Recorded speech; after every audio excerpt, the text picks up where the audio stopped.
ഇതാണോ കുട്ടപ്പനാശാരി പറഞ്ഞ സാധനം? ഇത് കോട്ടമൈതാനത്ത് നിൽക്കുന്ന പോലെ ഉണ്ടല്ലോ, ആകെ ഒച്ചയും ബഹളവും. 7 മണി മുതൽ 10 മണി വരയ്ക്കും ടി വി കാണണമെന്നുള്ള നിർബന്ധം അത്ര. വന്നപ്പോഴേ അത് പറഞ്ഞതാ. അപ്പൊ ഇനി 10 മണി കഴിഞ്ഞാൽ ഞാൻ ഇങ്ങോട്ടുള്ളൂ. നിനക്കല്ലേ ജോലിക്കാരി വേണമെന്നുള്ള നിർബന്ധം. ആ, അതൊക്കെ നമ്മൾ പറഞ്ഞ് ശരിയാക്കും. കുട്ടീനെ മാറ്റി കെട്ടാറായി, പാലൊക്കെ കുറഞ്ഞു തുടങ്ങി. ഓ സ്വർണ്ണലതേ, ഓ മുറ്റടിച്ചു കഴിഞ്ഞ് ചാണകം വാരി തൊഴുത്തൊന്ന് കഴുകിയിടണം. അയ്യോ, ചാണകത്തിന് മണം കേട്ടാ എനിക്ക് ഓക്കാനം വരും. അതെന്താ നിങ്ങളുടെ നാട്ടിലെ പശുക്കളൊന്നും ചാണകം ഇടാറില്ലേ? നാട്ടിലെ കാര്യമല്ല, ഞാൻ എന്റെ കാര്യം പറഞ്ഞ. പശുവിന്റെ കാര്യമായതുകൊണ്ടാ ഞാൻ ഈ കാര്യം പറഞ്ഞത്. താനാരാ പശുവിന്റെ വക്കീലോ? എന്നെ പണി പഠിപ്പിക്കാൻ വരില്ലേ? ഞാൻ വീട്ടുജോലി തുടങ്ങിയിട്ട് കാലം കുറയായി. ഒരു വീട്ടിലെ ജോലി എന്ന് പറഞ്ഞാൽ ഇതൊക്കെ തന്നെയല്ലേ പെണ്ണെ? ദേ, പെണ്ണെ കണ്ടെന്നൊന്നും വിളിക്കണ്ട, എനിക്കൊരു പേരുണ്ട്, സ്വർണ്ണലത. പേരൊക്കെ ഗംഭീരം. എന്താടെ ഒരു പുച്ഛം? പിടിച്ചില്ലേ? പിടിച്ചു. ഇതെപ്പോഴാണ് ഈ സൈക്കിൾ വാങ്ങിച്ചത്? മേടിച്ചതല്ല, ബോംബെയിലുള്ള അമ്മാച്ചന്റെ ഗിഫ്റ്റാ. പുതിയ വേലക്കാരി എങ്ങനെയുണ്ട്? ഇത് കുഴപ്പം ഉണ്ടാവില്ല എന്ന് തോന്നുന്നു. കൊഴപ്പാണെന്നാ എനിക്ക് തോന്നണേ. അയ്യോ, കയ്യിലിരിപ്പ് വെച്ച് അവൾ അധികം കാലം വാഴണ ലക്ഷണം. കരിനാവ് വെച്ചൊന്നും പറയല്ലേ പ്ലീസ്. കാര്യം പറഞ്ഞപ്പോ നിങ്ങൾക്കൊക്കെ കരിനാവായി, കരിങ്കണനായി. ഇതെന്താ രാവിലെ തന്നെ മത്തായി ചേട്ടനൊരു ചാട്ടം? കണ്ട, ഇപ്പൊ തെങ്ങീന്നും പനേന്നും പഴയ പോലെ കള്ള് കിട്ടുന്നില്ല എന്നാണ് എല്ലാവർക്കും പരാതി. പക്ഷെ സുഗുണന് മാത്രം എന്നും കുളം നിറച്ച് കള്ള. മാപ്പിളെ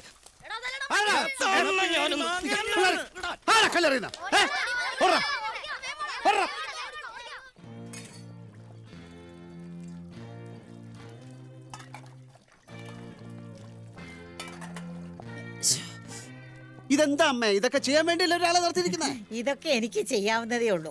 സ്വർണ്ണലതയ്ക്ക് പരുത്തിക്കുരച്ച് ശീലല്ല അത്ര. പണ്ട് ഇതുപോലെ ആട്ടുകല്ലിൽ ഉഴുന്നരച്ചപ്പോഴാ എന്റെ കയ്യിന്റെ വിരല് ചതഞ്ഞത്. ഒരാഴ്ചയാ ഞാൻ മരുന്ന് വെച്ച് വെട്ടി നടന്നേ. വയസ്സുകാലത്ത് എന്റെ അമ്മയെ സഹായിക്കാനാണ് നിങ്ങൾ ഇവിടെ നിർത്തിയിരിക്കുന്നത്. കുട്ടപ്പനാശാരിയോട് പറഞ്ഞ കാശ് ഞാൻ തരുന്നില്ലേ, എന്നിട്ട് അമ്മ ഇങ്ങനെ കഷ്ടപ്പെടുത്താ? ദേ, പറയുന്നോണ്ട് ഒന്നും തോന്നരുത്. ഇത്രയും പരിഷ്കാരമില്ലാത്ത വീട്ടിൽ ഞാൻ ഇതുവരെ നിന്നിട്ടില്ല. പശുവിനെ വളർത്തുന്നവരെ ഞാനും കുറെയൊക്കെ കണ്ടിട്ടുണ്ട്. കടയിൽ നിന്ന് കാലിത്തീറ്റ വാങ്ങി വെള്ളത്തിലിട്ട് കൊടുക്കും, പണിയും കഴിഞ്ഞ്. ഹോ, ഇതൊക്കെ ഏത് കാലത്തെ ശീലങ്ങളാണാവോ? മത്തായിച്ചാന്റെ കരിനാക്ക് ഫലിച്ചു തുടങ്ങിയെന്നാ തോന്നുന്നു.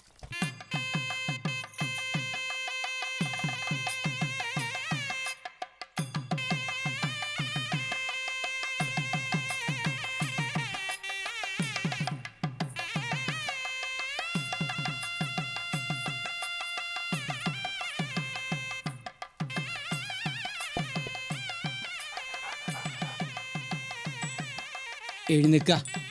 എഴുന്നേക്ക്. മണ്ഡപത്തിന് വലം വെച്ചോളൂ. വലം വെച്ചു.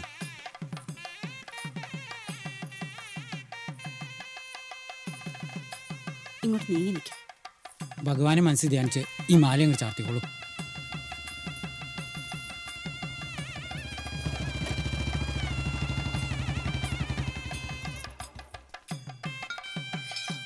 അങ്ങോട്ട് നീങ്ങിക്ക.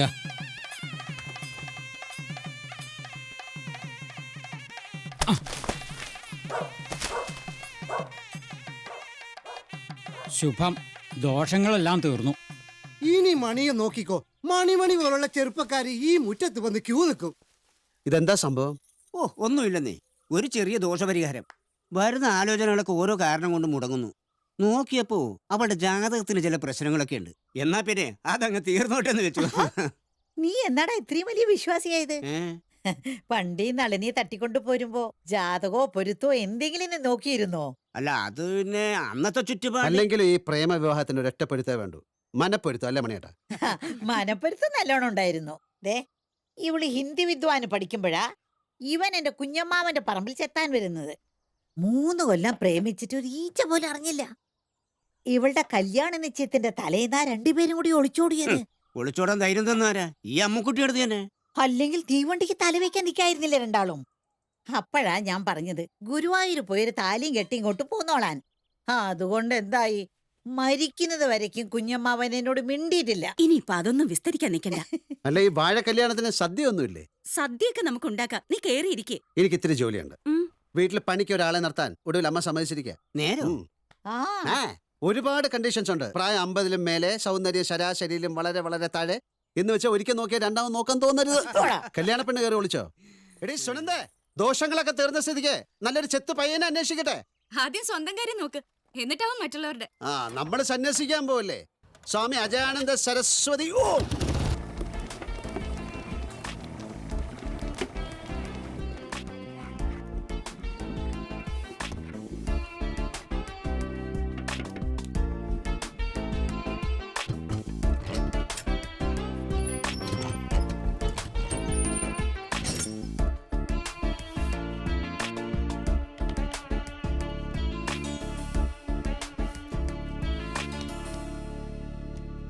വരുന്നേ ആ ഭയങ്കര വർക്കിലാണല്ലോ. കണ്ടോ, ഇത് കുടുംബശ്രീയുടെ സോപ്പ് കമ്പനിയാ. പക്ഷെ ഇതിന്റെ ചാർജ് മുഴുവൻ ഈ കുട്ടിക്കാ. ചെത്ത് കൊലത്തൊഴിലായതുകൊണ്ട് മണിയൻ ഇപ്പോഴും അതുകൊണ്ട് നടക്കുന്നേ ഉള്ളൂ. ഇവർക്ക് ജീവിക്കാൻ ഇതിന്റെ വരുമാനം തന്നെ ധാരാളം. വെറുതെ ഇല്ലാത്തൊന്നും പറയില്ല തങ്കപ്പെട്ട. ഇത് നടത്തിക്കൊണ്ടു പോകാൻ പെടുന്ന പാട് ഞങ്ങൾക്കറിയാം. എന്നാ മോൾ ഇനി അധികം പാടുപെടണ്ട. അടുത്ത ഞായറാഴ്ച ചെക്കനും കൂട്ടരും വരും. അമ്മാവൻ കണ്ട് ബോധിച്ചാൽ പിന്നെ പെണ്ണ് കാണലൊക്കെ ഒരു ചടങ്ങാണെന്നാണ് ചെക്കൻ പറയണത്. ഇതാണ് അമ്മാവൻ. ബോധിച്ചോന്ന് മൂപ്പര് തന്നെ പറയട്ടെ. പേരെന്താ? സുനന്ദ. ഏതുവരെ പഠിച്ചു? +2 വരെ.